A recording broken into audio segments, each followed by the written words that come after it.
Bismillahirrahmanirrahim. Assalamualaikum warahmatullahi wabarakatuh.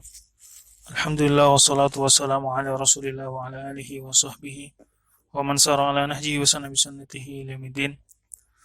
Para pendengar Radio Rasul yang dirahmati Allah Subhanahu wa taala. Pada kesempatan kali ini alhamdulillah kita senantiasa diberikan rahmat. Insyaallah diberikan hidayah oleh Allah Subhanahu wa taala dalam rangka menambah keilmuan kita, menambah khazanah tentang ilmu Islam, agama Islam. Mudah-mudahan Allah Subhanahu wa taala masukkan kita ke dalam golongan yang disebutkan dalam hadis Rasulullah SAW, man salaka tariqan yaltamisu fihi ilman sahalallahu tariqan ilal jannah. Barang siapa yang menempuh suatu jalan di mana jalan itu menuntut ilmu, maka Allah mudahkan baginya untuk menuju surga Allah Subhanahu wa taala. Ikhwan dan akhwat para pendengar Rasul dirahmati Allah di 100 FM untuk Islami 1. Pada kesempatan ini kita akan membahas suatu hadis Rasulullah SAW yang sangat berharga sekali untuk kita semua, nasihat sepanjang masa untuk umatnya ini. Rasulullah SAW bersabda, an Abi Hurairah radhiyallahu anhu, anna rajulan qala lin Nabi sallallahu alaihi wasallam awsini, qala la taghdab, faraddada miraran, qala la taghdab. Rahul Bukhari. Yang artinya Abu Hurairah radhiyallahu anhu berkata, seorang laki-laki bertanya kepada Rasulullah SAW, berkata kepada Rasulullah SAW, la taghdab, ausini, berikan nasihat kepadaku ya Rasulullah. Kemudian Rasulullah SAW bersabda, la taghdab, janganlah engkau marah. Faraddada miraran, la taghdab, janganlah engkau marah. Kemudian faraddada miraran artinya jangan marah, dan mengulanginya beberapa kali dengan mengatakan jangan marah. Hadis yang diriwayatkan Bukhari. Para ulama mengatakan bahwa hadis ini begitu penting ya, karena menjelaskan dua kebaikan sekaligus. Yang pertama adalah kebaikan di dunia dan kebaikan di akhirat. Ikhwan dan akhwat para pendengar Radio Rasul dirahmati Allah Subhanahu wa taala, apa yang dapat kita ambil dan kita istifadah atau kita ambil hikmah dari hadis, nasihat yang menurut saya cukup singkat, tetapi memiliki kandungan yang sangat mendalam dan luar biasa bagi umat Muhammad SAW. Yang pertama, bahwa seorang muslim harus memiliki akhlak yang al-karimah atau akhlak mulia, akhlak yang terpuji, bagaimana dia senantiasa mencoba bersabar atas apa yang dia hadapi dan berusaha untuk tawadu. Ya, tawadu artinya rendah hati ya, dan juga memiliki rasa kasih dan rasa sayang kepada sesamanya.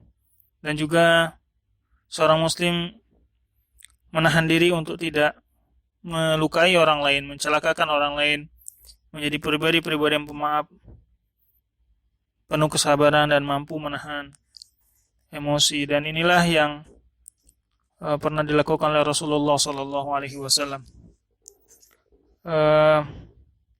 Rasulullah SAW pernah mengatakan kepada sahabatnya sebuah ungkapan yang singkat, padat ya, dan memiliki kandungan yang banyak dan luar biasa, yaitu beliau mengatakan, la taghdab, jangan marah.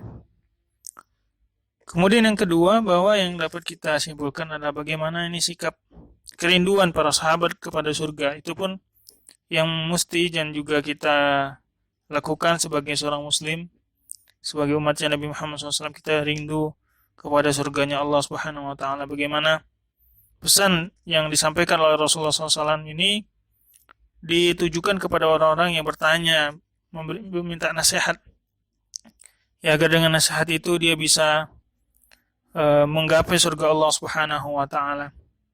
Bagaimana seorang muslim dengan akhlaknya yang mulia, akhlaknya yang karimah, akhlaknya para nabi, akhlaknya Al-Quran, yaitu sesuai dengan Al-Quran, akhlak yang bersumber daripada keimanan kepada Allah Subhanahu wa taala, maka insyaallah dengan akhlak-akhlak itu, dengan izinnya, insyaallah Allah akan menuntun kita, memasukkan kita ke dalam surganya. Kemudian yang ketiga adalah bagaimana kesabaran merupakan kunci dan juga suatu jalan yang sangat pasti di dalam meraih kemenangan dan keridhaan kepada Allah Subhanahu wa taala. Ketika seseorang dihadapkan dengan nafsu dan kekuatan yang sangat jahat telah menguasai dirinya, maka kita jangan menyerah begitu saja. Kadang kita dihadapkan dengan suatu permasalahan yang membuat kita putus asa. Tetapi nasihat ini ingin membangkitkan kita semua, ingin menyadarkan kita bahwa kita jangan menyerah sebagaimana yang Allah Subhanahu wa taala sebutkan dalam Al-Qur'an bahwa la tayasu min rahillah, janganlah engkau berputus asa dari rahmatnya Allah Subhanahu wa taala. Bahkan ketika kita dalam keadaan mungkin melakukan sesuatu yang dilarang oleh Allah, bermaksiat kepada Allah Subhanahu wa taala, maka Allah sebutkan dalam Al-Qur'an, wasari'u ila maghfiratin min rabbikum wa jannati 'arduhas samawati wal ard wa 'iddat lil muttaqin. Dan bersegeralah kamu untuk menuju ampunan Tuhanmu. Lihat bagaimana Allah Subhanahu wa taala memotivasi kita, mengajak kita untuk senantiasa kembali kepadanya, kembali menuju syariat-syariatnya, kembali kepada ketaubat kepada Allah Subhanahu wa taala, dan berusaha menjadi pribadi-pribadi yang bertakwa dan beriman kepada Allah Subhanahu wa taala. Dan dari Imam Ahmad juga disebutkan bahwa Abdullah bin Umar bertanya kepada Nabi Muhammad SAW, apa yang bisa menjauhkanku dari kemurkaan Allah? Ini merupakan kabar, suatu kabar dari hadis-hadis yang ada, itu menunjukkan bahwa kita hendaknya sering bertanya kepada sesuatu hal yang tidak kita fahami. Dan ini Abdullah bin Umar radhiyallahu anhu bertanya kepada Rasulullah SAW, apa yang bisa membuatku jauh dari amarah Allah? Kemudian Rasulullah SAW menjawab, la taghdab, janganlah kau marah. Termasuk Hasan al-Basri mengatakan ada 4 hal. Siapapun yang bisa melakukan 4 hal itu, tentu Allah akan menjaganya dari setan dan dijauhkan dari api neraka. Yaitu orang-orang yang mampu menguasai dirinya ketika dia merasa ingin melakukan sesuatu hal yang negatif, kemudian merasa takut akan Allah Subhanahu wa taala, ketika birahinya bergejolak, nafsunya mengkelebat, dan ketika dia marah. Jadi bagaimana seseorang menahan itu semua diperuntukkan oleh Allah untuk Allah Subhanahu wa taala. Sebagaimana yang dahulu dilakukan oleh Nabi Yusuf alaihissalam ketika dia sudah berhadapan satu demi satu dengan Zulaikhah, kemudian dia mengatakan, inni akhafullah, saya takut kepada Allah Subhanahu wa taala. Kemudian yang keempat, apa yang kita bisa ambil dari hadis ini adalah kemarahan merupakan tempat kumpulnya kejahatan. Dan sebaliknya adalah mengendalikan amarah adalah tempat kumpulnya kebaikan-kebaikan yang ada. Di hadis ini misalnya kita melihat bahwa si petanya ketika bertanya kepada Nabi, kemudian dikatakan kepada beliau mengatakan jangan marah. Ia memahami dan langsung bisa menerima nasihat tersebut. Akan tetapi ia mengulang-ulangi permintaannya untuk diberikan nasihat. Ini seolah-olah bahwa ia mengira bahwa nasihat yang diberikan kepadanya dari Nabi Muhammad SAW adalah sesuatu yang sederhana. Maka ia ingin mendapatkan hal yang lebih dari hal itu. Dan tujuannya tentu ingin masuk surga Allah Subhanahu wa taala. Namun Rasulullah SAW tetap memberikan jawaban yang sama. Ini merupakan suatu penegasan bahwa pesan tersebut sebenarnya sudah cukup jika benar-benar dipahami dan diamalkan. Artinya, meski ini sedikit dan padat dari pesan Rasulullah SAW tentang jangan marah, dan juga penegasan Rasulullah berulang-ulang kali, andaikan kita amalkan, andaikan kita fahami, tadaburi, insyaallah niscaya Allah Subhanahu wa taala akan selamatkan kita dari nerakanya dan kita dimasukkan ke dalam surganya, amin ya rabbal alamin. Dan artinya bahwa begini, ketika Rasulullah SAW mengatakan jangan marah, ya, jika tidak marah maka sebenarnya seseorang telah meninggalkan semua kejahatan. Begitu banyak kejadian di luar sana, bagaimana orang awalnya adalah karena kemarahan yang disebabkan hal yang sepele,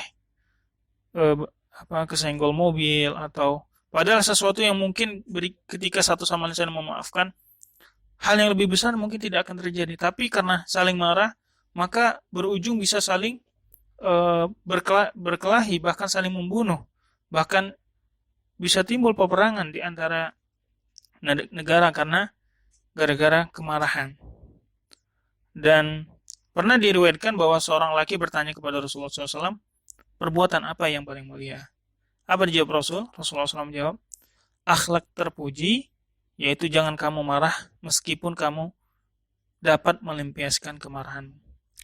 Dari hadis ini kita bisa mendapatkan pelajaran yang sungguh sangat luar biasa dan sangat besar sekali, bahwa akhlak terpuji merupakan suatu perbuatan yang mulia di hadapan Allah Subhanahu wa taala, dan kita tidak marah. Ya. Ikhwan dan akhwat, para pendengar rasa dan rahmati Allah, yang kelima adalah bagaimana kemarahan itu adalah kelemahan. Sebaliknya, bahwa kesabaran adalah kekuatan. Seseorang yang dapat cepat marah merupakan tanda bahwa dia lemah. Lemah kenapa? Karena lemahnya itu tidak mampu menahan emosinya. Meskipun kadang ada orang yang dengan berbadan tegap, badannya kuat, tinggi dan lainnya, tetapi dia tidak bisa menahan amarahnya. Dalam hadis Rasulullah SAW dan dalam riwayat Bukhari Muslim disebutkan bahwa orang kuat itu seperti apa? Orang yang kuat itu, kata Nabi, orang yang kuat itu bukanlah jago di dalam gulat, tapi orang kuat adalah yang mampu mengatasi dirinya ketika dia marah.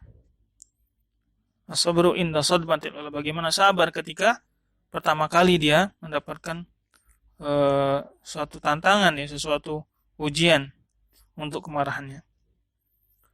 Kemudian yang keenam yang dapat kita ambil hikmah dari hadis ini, bahwa dampak kemarahan. Jadi marah adalah akhlak yang tercela, tabiat yang sungguh tidak baik, dan senjata yang sangat membahayakan bagi siapa yang dapat yang menggunakannya. Jika seseorang jatuh dalam hal-hal yang marah, ke dalam sesuatu amarah, ya maka akan berdampak tidak baik bagi dirinya maupun bagi orang lain. Misalkan begini, kalau misalkan dampak tidak baik itu seperti misalkan fisik, akhlak dan ruqyah. Ya. Jadi kita dapat mengetahui dengan mudah hal ini manakala ada yang orang-orang yang tengah marah, ya, bagaimana melihat warna kulitnya berubah, tekan darahnya naik, ada yang badannya gemetar, gerakannya kacau, suaranya tinggi, macam-macam. Bahkan ada sebagian yang terkena penyakit yang sangat serius disebabkan banyaknya stres dan sering marah, ya, hipertensi dan lainnya. Jadi sangat luar biasa sekali nih pesan Rasulullah SAW agar kita tidak menyakiti diri kita dengan amarah tersebut. Lalu apa misalnya dampaknya bagi orang lain? Apa orang lain adalah marah akan melahirkan rasa iri dan dendam. Jadi orang yang marah dimarahin, orang itu akan dendam kepada orang yang memarahinya. Begitu seterusnya dan seterusnya, sehingga terputuslah tali silaturahim di antara keduanya. Padahal Rasulullah SAW berpesan, la yadkhul jannah qati'ur rahim, tidak akan masuk surga orang yang memutuskan tali silaturahim. Dan yang ketujuh yang dapat kita ambil bahwa memang amarah itu merupakan tabiat bawaan manusia. Tetapi seorang muslim, seorang mukmin itu insya Allah dapat mencegah amarah-amarah ini. Nah, bagaimana caranya? Jadi kita ketahui dulu penyebabnya apa. Jadi yang pertama adalah bagaimana kita ketahui penyebabnya.